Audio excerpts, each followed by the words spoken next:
Hello friends, welcome to my reading channel. Today we're gonna read The Railway Children from Classic Stories for Little Children. So let's start our story.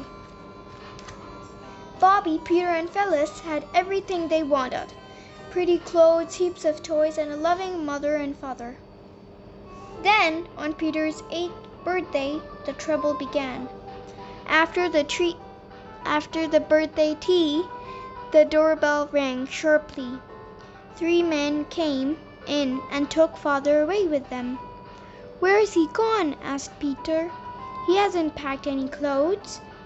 "He had to go quickly on business," said Mother, her eyes bright with tears.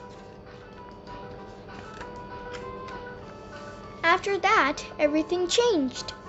All the furniture was sold, the servants left, Mother was hardly ever at home. "We have to play at being poor for a while," she said.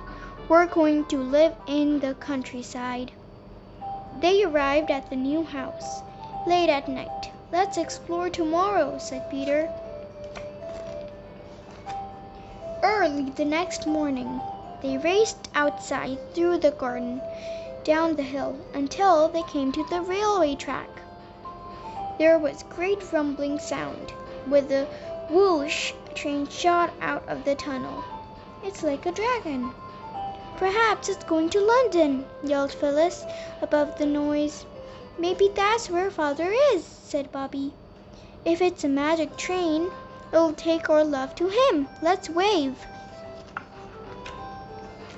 Out of the first-class carriage window, an old gentleman waved back. Every day after that, the children ran down to the railway to wave the old gentleman and send their love to Father. "Let's do something different," Peter suggested one day. "We could walk along the path by the track." But when they reached the path, they heard a strange rumbling noise. The trees on the bank started sliding downhill. They fell onto the railway track with a deafening roar. "Oh!" cried Peter. "The 11:29 train will be along any minute. There will be a terrible accident. We must do something." "Our red petticoats!" Bobby exclaimed. "Red is for danger. Let's tear them up and use them as flags."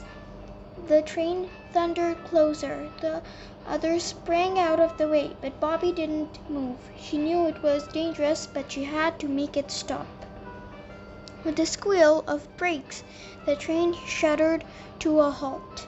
"What's going on?" cried the driver. Peter pointed to the landslide.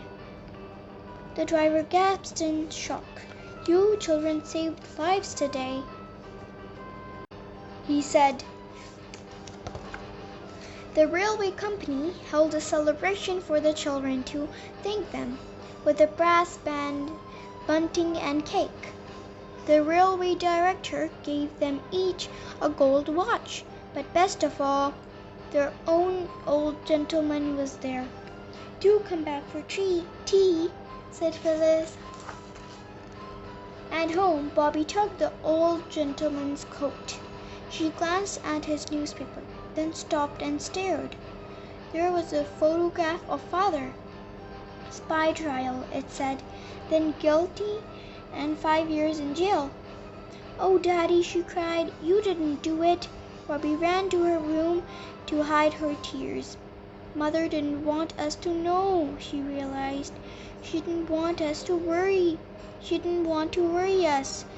After tea, when the old gentleman had gone, Mother came to find her. Bobby cried and cried, but wouldn't say why. Bobby was desperate to help. She decided to write a letter to the old gentleman. "Dear friend, see what it says in this paper. This is our father, but he isn't a spy. Could you find out who did it? And then they would let Father out of the prison. Just think if it was your daddy. How would you feel? Please help me. Love from Bobby." Time passed, and nothing happened. Bobby missed her father so badly. Her mind was filled with wanting him. Then, one late summer's day, Bobby found herself walking to the station, as if in a dream. She arrived just as the train pulled into the platform.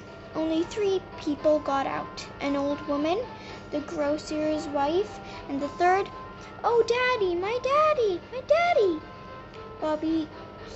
Bobby's cry pierced the air.